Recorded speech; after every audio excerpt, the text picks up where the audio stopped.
BCA BSc first sem Kannada ವಿದ್ಯಾರ್ಥಿಗಳಿಗೆ ಕೆಲವು ಮಾದರಿ ಪ್ರಶ್ನೆಗಳನ್ನು ತೆಗೆದಿದ್ದೀನಿ. BSc ಫಸ್ಟ್ ಸೆಮ್ ವಿದ್ಯಾರ್ಥಿಗಳಿಗೆ ಕನ್ನಡ ಪಠ್ಯಪುಸ್ತಕದ ಹೆಸರು ವಿಸ್ಮಯ. 2024-25ನೇ ಸಾಲಿನ ರಿವೈಸ್ಡ್ NEP ಅಂತೇಳಿ 2 ಅಂಕಗಳ 10 ಪ್ರಶ್ನೆಗಳು ಬರುತ್ತವೆ ಎಕ್ಸಾಮ್ಗಳಿಗೆ. ಆ 10 ಪ್ರಶ್ನೆಗಳಿಗೆ 20 ಅಂಕಗಳು. ಸಂಕ್ಷಿಪ್ತವಾಗಿ ನಿಮ್ಮ ಒಂದು ಪಠ್ಯಕ್ಕೆ ಬರುವಂತಹ ಎಲ್ಲ ಪಾಠಗಳನ್ನು ಇಟ್ಟುಕೊಂಡು ಒಂದೆರಡು ವಾಕ್ಯದಲ್ಲಿ ಉತ್ತರಿಸಿರಿ ಅಂಥೇಳಿ ನಾನಿಲ್ಲಿ ಮಾದರಿಯಾಗಿ ಪ್ರಶ್ನೆಗಳನ್ನು ತೆಗೆದಿದ್ದೀನಿ. ಅವುಗಳು ಈ ರೀತಿ ಇವೆ. ಮೊದಲನೇ ಪಾಠದ ಪ್ರಶ್ನೆ: ಡಾಕ್ಟರ್ ಹಂಪಾ ನಾಗರಾಜನವರು ಬರೆದ ನಿಮ್ಮ ಪಠ್ಯಕ್ಕಿರುವ ಶೀರ್ಷಿಕೆಯ ಹೆಸರೇನು ಮತ್ತು ಅವರಿಗೆ ಲಭಿಸಿದ ಪ್ರಶಸ್ತಿಗಳನ್ನು ಹೆಸರಿಸಿರಿ.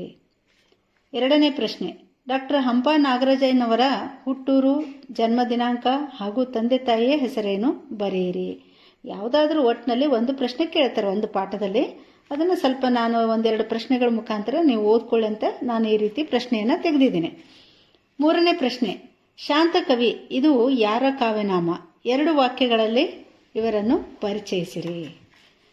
ನೆಕ್ಸ್ಟ್: ರಕ್ಷಿಸು ಕರ್ನಾಟಕ ದೇವಿ ಇದು ಯಾರು ಬರೆದ ಕವಿತೆ? ಈ ಕವಿತೆಯ ಒಂದೆರಡು ಸಾಲುಗಳನ್ನು ಬರೆಯಿರಿ.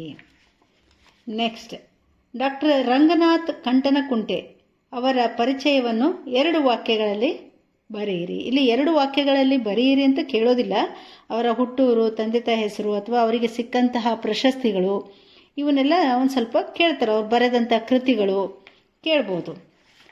ನೆಕ್ಸ್ಟ್: ಡಾಕ್ಟರ್ ರಂಗನಾಥ ಕಂಟನಕುಂಟೆಯವರು ಬರೆದ ಪಾಠದ ಶೀರ್ಷಿಕೆ ಏನು ಅಂತಲೂ ಕೇಳ್ಬೋದು. ನೆಕ್ಸ್ಟ್ ಪ್ರಶ್ನೆ: ಹೆಸರಾಯಿತು ಕರ್ನಾಟಕ ಈ ಕವಿತೆ ಬರೆದ ಕವಿಯ ಹೆಸರೇನು? ನೆಕ್ಸ್ಟ್: ಚನ್ನವೀರ್ ಕಣವಿಯವರ ಜನ್ಮಸ್ಥಳ, ದಿನಾಂಕ ಹಾಗೂ ತಂದೆ ತಾಯಿಯವರ ಹೆಸರೇನು? ಹಾಗೂ ಅದ್ರ ಜೊತೆ ಕಂಟಿನ್ಯೂ ಆಗಿ ಅವರಿಗೆ ಸಂದಂತಹ ಪ್ರಶಸ್ತಿಗಳನ್ನು ಬರೆಯಿರಿ ಅಂತಲೂ ಕೇಳ್ಬೋದು. ನೆಕ್ಸ್ಟ್: ಬಸವಣ್ಣನವರ ಪರಿಚಯವನ್ನು ಒಂದೆರಡು ವಾಕ್ಯಗಳಲ್ಲಿ ವಿವರಿಸಿರಿ ಅಥವಾ ಬರೆಯಿರಿ ಅಂತ ಕೇಳ್ಬೋದು. ಅಥವಾ ಬಸವಣ್ಣನವರ ತಂದೆ ತಾಯಿ ಹೆಸರು, ಹುಟ್ಟೂರು, ಅವ್ರು ಬರೆದಂಥ ಕೆಲವು ಯಾವುದಾದ್ರೂ ಒಂದೆರಡು ವಚನಗಳು ಏನಾದರೂ ಕೇಳ್ಬೋದು ಅವರು. ನೆಕ್ಸ್ಟ್: ಬಸವಣ್ಣನವರು ಬರೆದ ವಚನಗಳನ್ನು ಒಂದೆರಡು ಸಾಲಿನಲ್ಲಿ ವಿವರಿಸಿರಿ ಅಂತಲೂ ಕೇಳ್ಬೋದು. ನೆಕ್ಸ್ಟ್: ಕುವೆಂಪು ಅವರು ತಮ್ಮ ಯಾವ ನುಡಿಯೊಂದಿಗೆ ಸನ್ಮಾನ್ಯರನ್ನು ಸ್ವಾಗತಿಸಿದರು ಬರೆಯಿರಿ. ಅಥವಾ ಕುವೆಂಪು ಅವರು ಬರೆದ ಪಠ್ಯದ ಹೆಸರೇನು ಅಂತಲೂ ಕೇಳ್ಬೋದು. ನೆಕ್ಸ್ಟ್: ಕುವೆಂಪು ಅವರ ಪರಿಚಯವನ್ನು ಒಂದೆರಡು ವಾಕ್ಯದಲ್ಲಿ ಪರಿಚಯಿಸಿರಿ, ಬರೆಯಿರಿ ಅಂತ ಕೇಳ್ಬೋದು. ಅಥವಾ ಕುವೆಂಪು ಅವರ ಪೂರ್ಣ ಹೆಸರೇನು, ಅವರು ಹುಟ್ಟಿದ ಸ್ಥಳ, ದಿನಾಂಕ, ಅವರಿಗೆ ಬಂದಂತಹ ಪ್ರಶಸ್ತಿಗಳು ಇವುಗಳ ಕುರಿತು ಕೇಳಬಹುದು. ನೆಕ್ಸ್ಟ್: ಸಿದ್ಧಲಿಂಗಯ್ಯನವರನ್ನು ಒಂದೆರಡು ವಾಕ್ಯದಲ್ಲಿ ಪರಿಚಯಿಸಿರಿ. ನಿಮ್ಮ ಪಠ್ಯಕ್ಕಿರುವಂತಹ ಲೇಖಕರು, ಪಠ್ಯವನ್ನು ಬರೆದಂಥ ಲೇಖಕರ ಪರಿಚಯವನ್ನು ಕೇಳಿರ್ತಾರೆ ಅವರು. ಒಂದೆರಡು ವಾಕ್ಯದಲ್ಲಿ ಪರಿಚಯಿಸಿರಿ ಅನ್ನೋದಕ್ಕಿಂತ ಅವರ ಪರಿಚಯ ಏನು ಕೇಳಿರ್ತಾರೆ ಅದನ್ನು ನೀವು ಬರಿಬೇಕಾಗ್ತದ.